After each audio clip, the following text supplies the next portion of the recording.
Humanity sends the first space expedition to Mars, which mysteriously perishes. Rescuers struggle to reach the Red Planet and discover an astonishing find that reveals the secret of the origin of humans and life on Earth.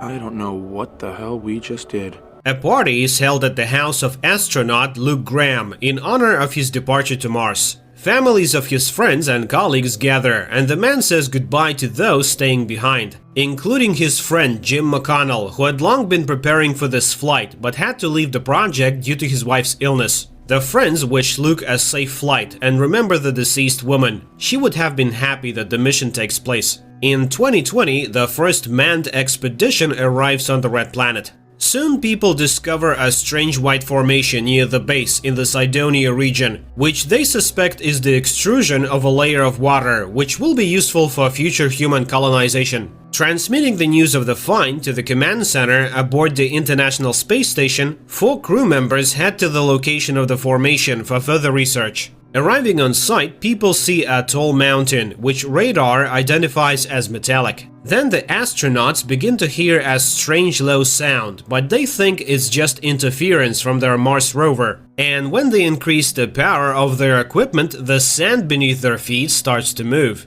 At first, this doesn't cause much concern. The astronauts stay in place, examining the mountain, above which a sand whirlwind is growing. But soon it begins to behave like a sentient being, seemingly examining the newcomers and then attacking them, killing 3 astronauts within seconds, and then emitting a powerful electromagnetic pulse, destroying most of the working electronics aboard the ship. After the whirlwind subsides, a huge human face carved out of dense material appears from under the layer of sand. The space station receives an unintelligible message from Luke, but they do not understand what happened and whether Luke is alive. The leadership realizes that a rescue expedition needs to be organized, but how this can be done technically is unclear. Then Jim proposes a solution to the problem, as he had developed plans for evacuation from Mars. The station commander agrees to consider it, but opposes Jim's participation in the expedition because the man refused to undergo tests and left the project.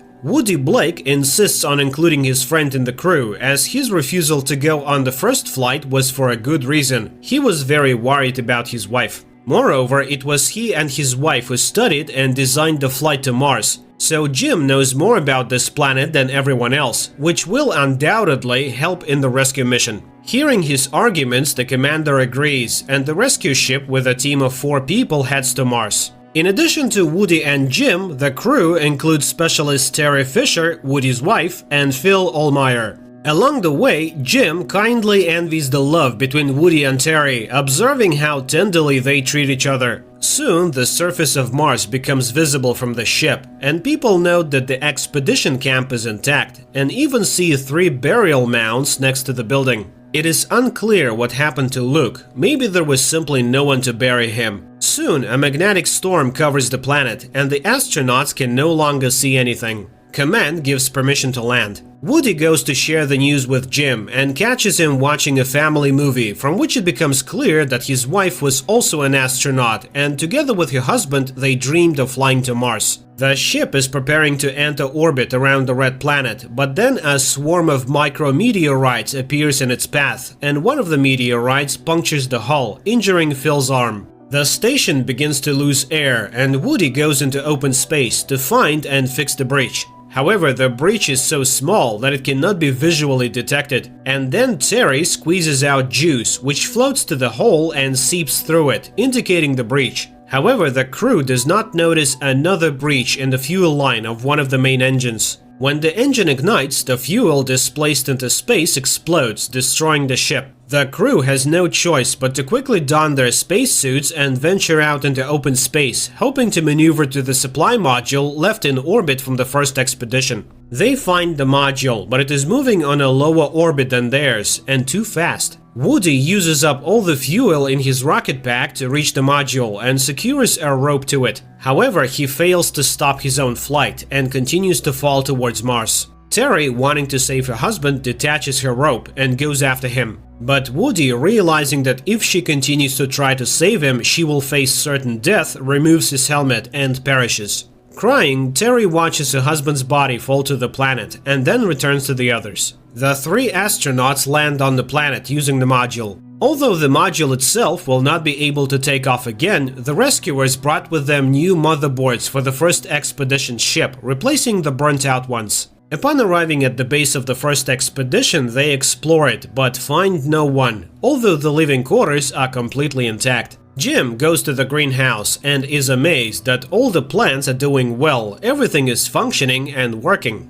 The astronaut removes his helmet, and in the reflection on the water, he sees Luke with an axe attacking him, not believing that this is a real person, not a vision. The man is seized, and only then does he begin to believe that they have come for him. The astronauts understand that Luke is not entirely mentally stable, as he has spent more than a year on Mars in complete isolation from the world. After recovering from the sandstorm attack, he buried the deceased and began studying the strange structure. He shows the rescue team the video recording of the discovery that cost his crew members their lives, and people are astonished, realizing that they are looking at the face of a humanoid. He then demonstrates his most important find, a recording of the sound he heard near the formation. After several months of analyzing the sound, he understood that it represents a diagram of human DNA on a rectangular coordinate system in space. Someone left it here as their signature. But later, remembering how Phil created the DNA of his ideal lover from candy, Jim realizes that this is not a signature. In reality, it is a peculiar test left by the creators instead of a lock,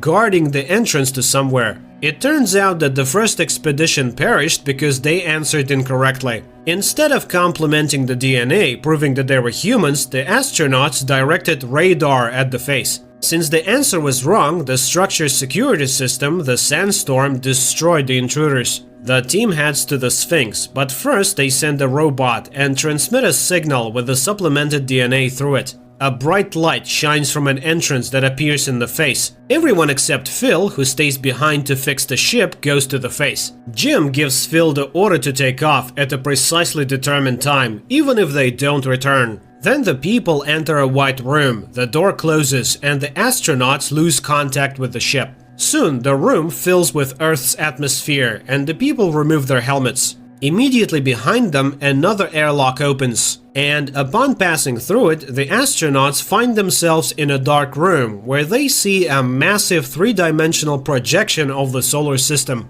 Then a hologram of a Martian appears, silently explaining to the people that in the distant past, a massive asteroid struck Mars, destroying the planet's ecosystem, which strongly resembled the Earth's. The Martians had to evacuate their race to other star systems, but they also sent a ship from Mars to neighboring Earth containing the seeds of future life. Hundreds of millions of years later, multicellular plants and animals appeared on the planet, and no one could explain how it happened. Many years have passed since this panspermia. The new forms that emerged from the sent DNA evolved and became humans. They were supposed to return home to Mars one day, so that the Sphinx would recognize them as the descendants of the grandiose experiment. The hologram reaches out to the Earthling, conveying that they belong to the same species. The Martian hologram disappears, and in front of them opens the hatch of a spaceship, on which someone from them can fly to the new home of the Martians. At this time, Phil unsuccessfully tries to contact his friends and prepares for takeoff.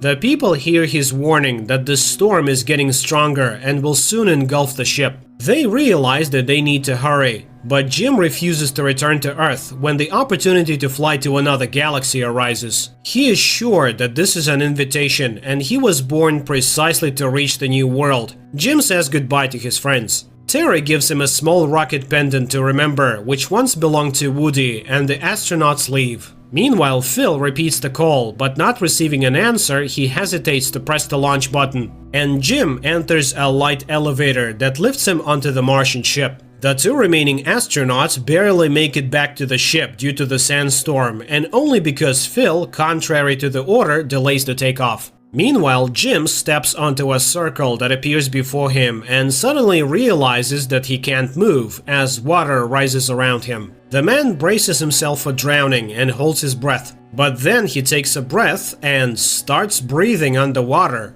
He smiles, understanding that this is a new form of life. Images of his past life flash before his eyes, and the man seems to say goodbye to everyone once again. His crew, having taken off, watches through the porthole as the Martian ship with Jim on board flies away at high speed toward a distant galaxy and wishes him a safe journey.